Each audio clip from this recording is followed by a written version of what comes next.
Olá, tudo bem? Meu nome é Thiago, essa é a plataforma soumediador.com. Estamos recebendo hoje um ilustre convidado aqui, o desembargador José Laurindo de Souza Neto. Obrigado por nos brindar com essa presença, doutor. Hoje estamos aqui para uma entrevista, um bate-papo, para a gente conhecer um pouquinho mais como está funcionando a atuação dos Sejuscs no estado do Paraná e, principalmente, como que os mediadores, que estão aqui acessando nossa plataforma podem ter mais informações sobre tudo que é interessante e que o desembargador pode trazer para nós. Tudo bem, desembargador? Tudo bem, Thiago. É um prazer estar aqui para poder trocar uma ideia acerca dos problemas relacionados à mediação.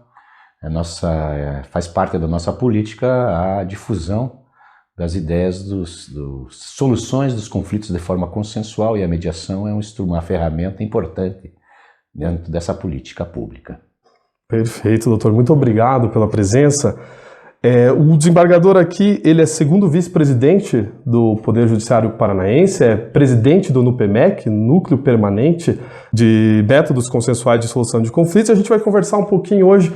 Doutor, como que está hoje estruturado o tribunal com relação aos centros judiciários de solução de conflitos? Pois não, o Tribunal de Justiça está bem aparelhado no que diz respeito à solução consensual de conflitos judiciários.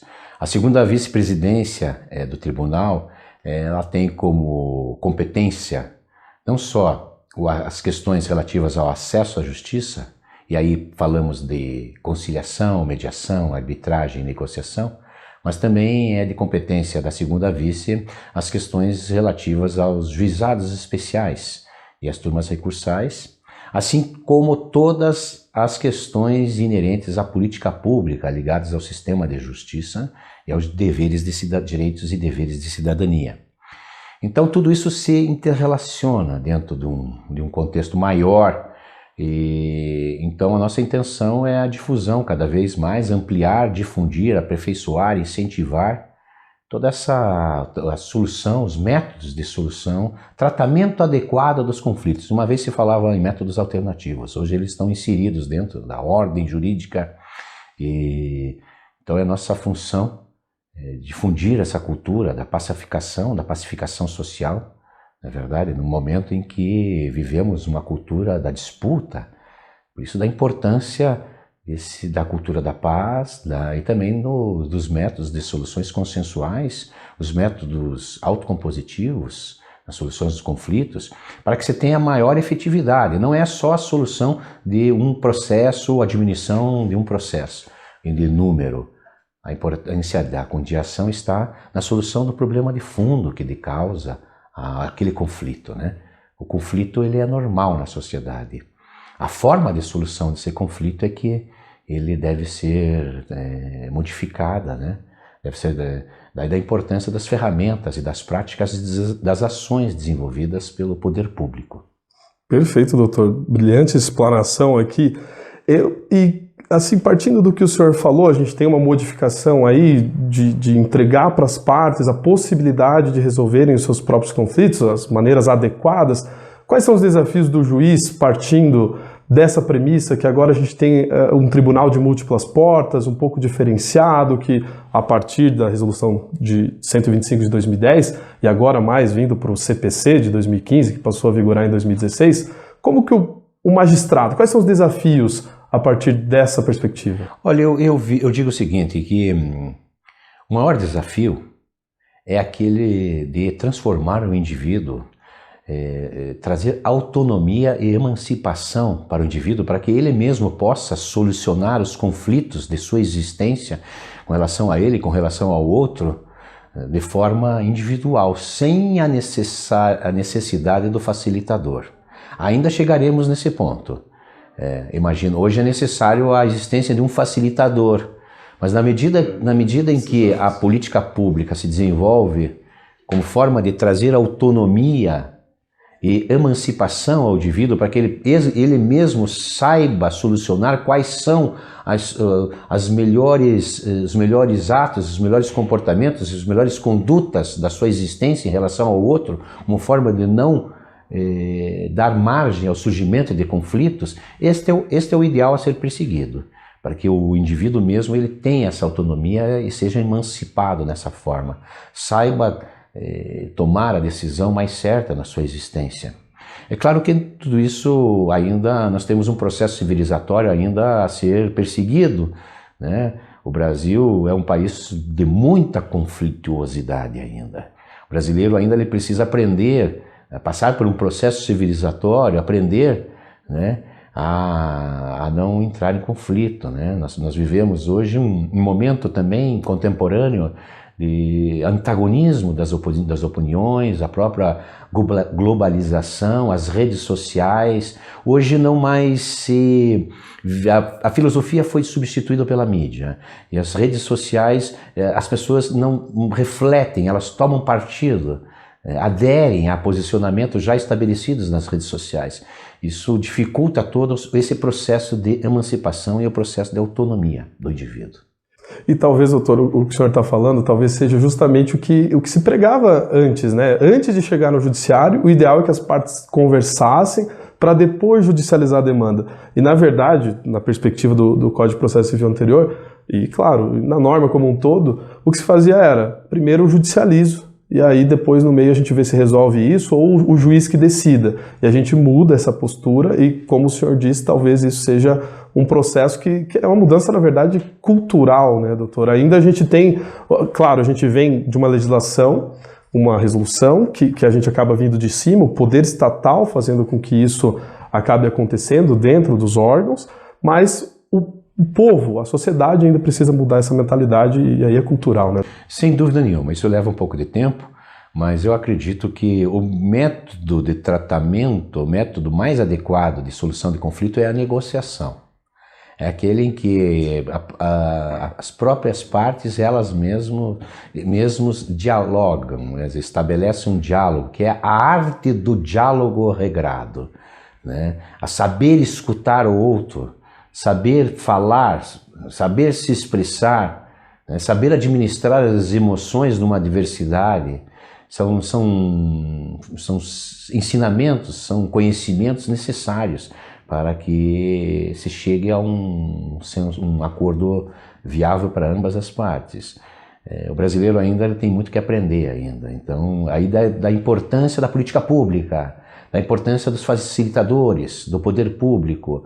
O poder público ele deve ser não como um pai autoritário que educa seus filhos, mas deve ser, sim, um facilitador que facilite, que amenize as tensões e possibilite esse diálogo das próprias partes, espontaneamente solucionando seus conflitos. Que auxilie, de fato, as partes, né, a poderem construir alguma coisa, né, doutor? Pegando esse gancho, a questão dos mediadores, né, até porque a gente falou, o ideal seria chegar num estado em que as pessoas resolvessem por si próprias. Não tem como nesse momento. Então a gente precisa dos facilitadores, que hoje aí no Paraná estão em grande número. Como que um mediador judicial, ou quem quer ser mediador, o que o mediador precisa fazer, quais são as aptidões que ele deve ter, habilidades que ele deve desenvolver, por que processo que ele precisa passar para, de repente, ele que tem interesse em ingressar no judiciário paranaense ou qualquer judiciário aí no país, o que ele tem que fazer e quais são as aptidões? A figura, a função do mediador e do conciliador é muito importante hoje na solução dos conflitos, porque, em primeiro lugar, o mediador ele não vem exclusivamente da área jurídica. Nós sabemos que é importante que haja a visão da multidisciplinariedade, para que ele tenha essa visão de mundo alargada, extensa, não é verdade? Então existem todos os métodos de capacitação. Hoje existe uma doutrina e uma técnica muito desenvolvida, vinda inclusive de outros países, onde se aprende exatamente a aproximar as partes, aliviar as tensões, indicar o caminho para a solução daquela controvérsia. Então, a nossa política tem sido de capacitar capacitação permanente para o aperfeiçoamento das técnicas utilizadas para a solução desses conflitos, né? Saber escutar, não intervir, deixar que as próprias partes descubram o caminho que será mais favorável à permanência daquela relação, né? Sem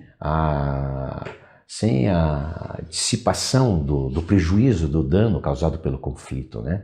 Então, o aperfeiçoamento, então a nossa política ela vem no sentido de disseminar, capilarizar o treinamento, a capacitação dos mediadores.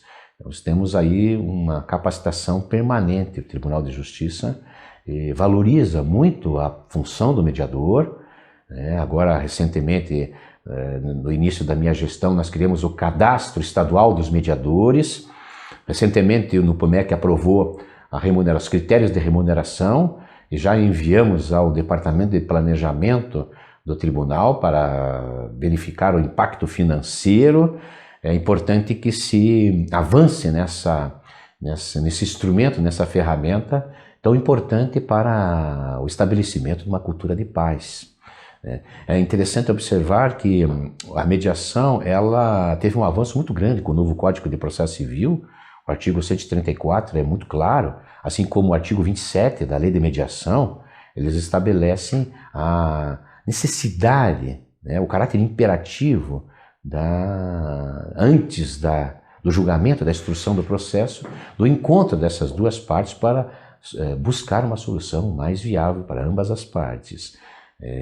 Esse é o desafio, de levar também esse avanço da mediação também aos juizados especiais, né? A Lei 9.099, que foi uma das maiores revoluções no nosso país, né? Foi um dos avanços que nós tivemos. Eu cito a Lei 9.099, uma das 4, 5 leis mais importantes do nosso ordenamento jurídico.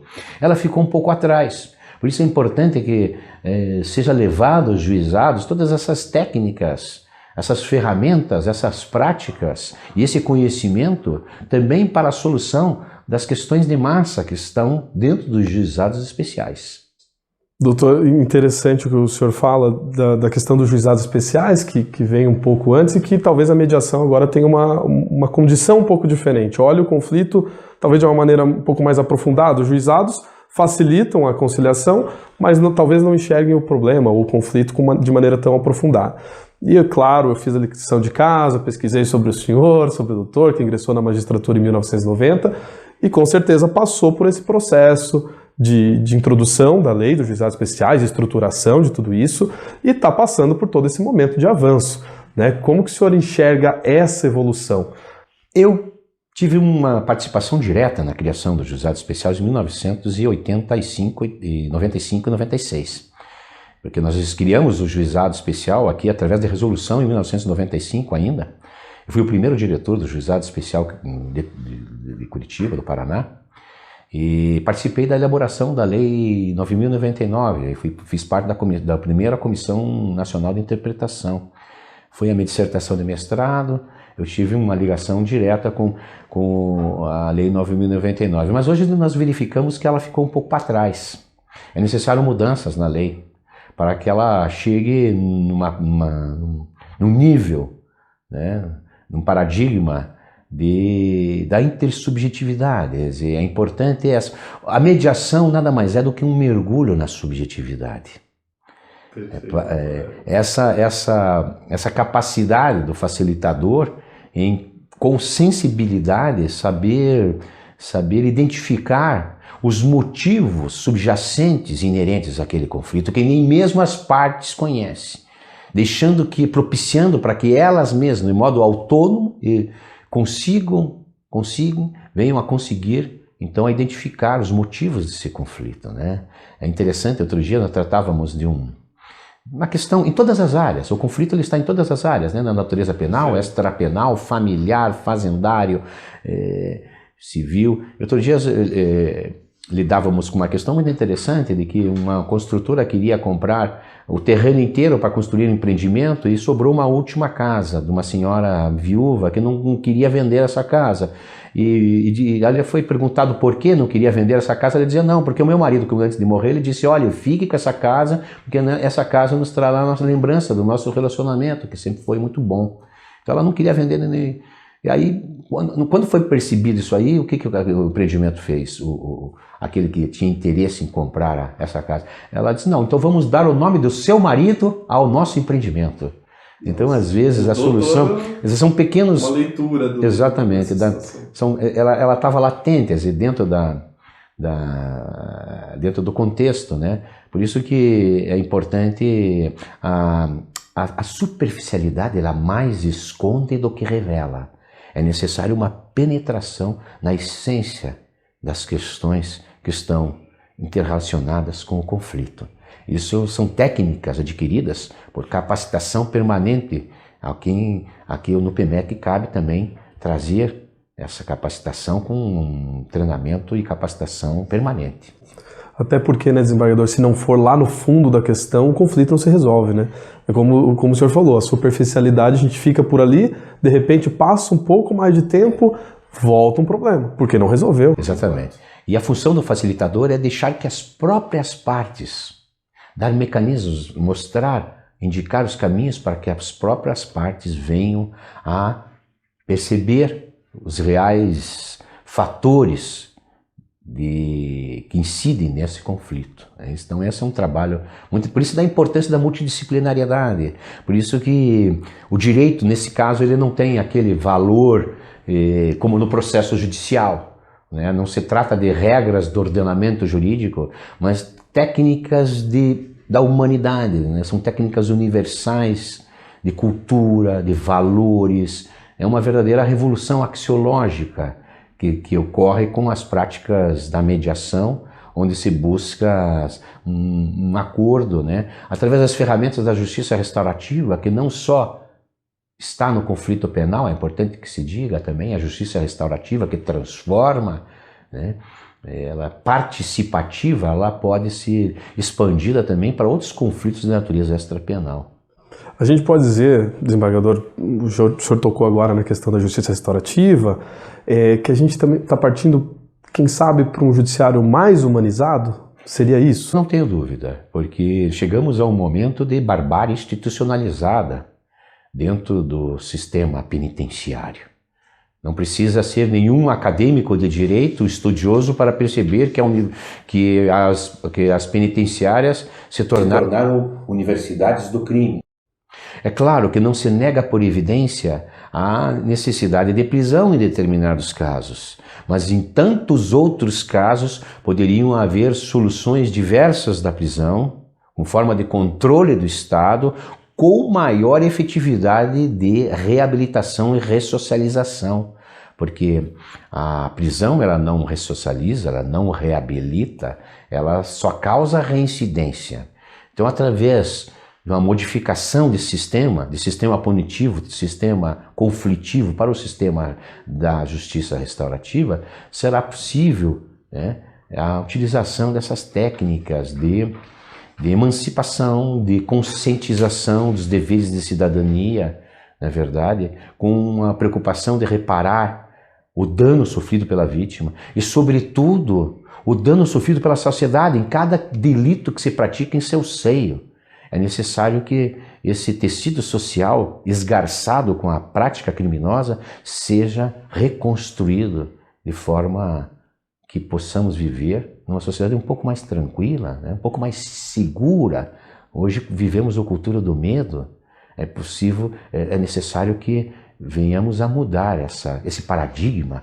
Já é a hora, porque ainda estamos com as masmorras da Idade Média até antes, da Antiguidade. A ciência não avançou na forma de como tratar conflitos penais.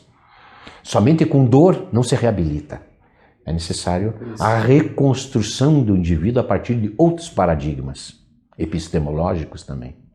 Então, o que o senhor diz muito é esse sistema punitivo. Eu vou punir esse condenado, não é o sistema ideal. E também, pegando exatamente o que o senhor falou, não reconstrói a relação. Muitas vezes a vítima que também sofreu com isso, não tem nenhuma reestruturação, né? E com o que o senhor propõe, está dizendo aqui, na ideia do judiciário atual, é justamente olhar para a vítima de uma maneira diferenciada também, né? Porque você veja bem, quando se identifica um crime, a percepção inicial é da existência somente de um autor de um crime e de uma vítima. Entretanto, nós sabemos que com a prática criminosa não existe só duas pessoas, o autor e o réu, o réu e a vítima. Existe toda a família da vítima que sofre com a ocorrência dessa prática criminosa em qualquer dimensão. Existe toda a família, toda a família do réu, que também um filho que não terá mais a companhia do pai, né? Quer dizer, aquilo ali então é um jogo de dominó. Na medida em que cai uma peça, quantas outras peças cairão em torno disso? Então essa concepção, essa visão sistêmica daquilo que ocorre com a prática criminosa é de grande importância para buscar soluções que venham em benefício da sociedade. Porque a sociedade não quer vingança. Vingança é um sentimento do ser humano, mas ela não traz resultados efetivos. Ela traz talvez uma satisfação imediata, mas ela não previne crimes. E o que nós temos que ter são métodos de prevenção social, que possam ter a possibilidade de um indivíduo ser ressocializado ou reabilitado após a prática de um crime. E essa é a visão hoje. O senhor é desembargador, está lá em Curitiba, está ao lado de vários desembargadores, ao lado da cúpula do Poder Judiciário Paranaense também como um todo. Essa é a visão para o nosso futuro. Essa é uma visão macro. Isso engloba a maioria dos juízes, magistrados. Como que hoje está isso? Eu acho que é uma concepção que ganha cada vez mais força. Porque, claro, eu acho que a racionalidade ela faz parte da contemporaneidade. Então, quando você percebe que aqueles métodos utilizados até agora não deram certo e, pelo contrário, causaram prejuízo, né? Então é importante, eu acredito que esses novos paradigmas, essas rupturas epistemológicas, elas são importantes para que a gente possa caminhar para um futuro melhor e mais tranquilo, mais sereno e mais solidário. Ok, doutor. Estivemos aqui hoje com o doutor José Laurindo de Souza Neto, desembargador do Tribunal de Justiça do Estado do Paraná. Um prazer recebê-lo aqui, doutor. Olha, realmente quando a gente falou aqui na nossa plataforma, o desembargador vai estar por aí, será que tem um espacinho na agenda dele? A gente sabe que é difícil, doutor. Muito obrigado por estar aqui. E na verdade não é só uma entrevista aqui, o doutor passa muito conhecimento, muitas coisas importantes para a gente. Muito obrigado, doutor. Eu que agradeço, Tiago. Espero que tenha sido de bom proveito aí para todos da plataforma mediador.com. Com certeza. Muito obrigado, gente. E mais entrevistas, outros vídeos, vocês verão aqui na plataforma muito em breve. Aquele abraço. Até a próxima. Tchau, tchau.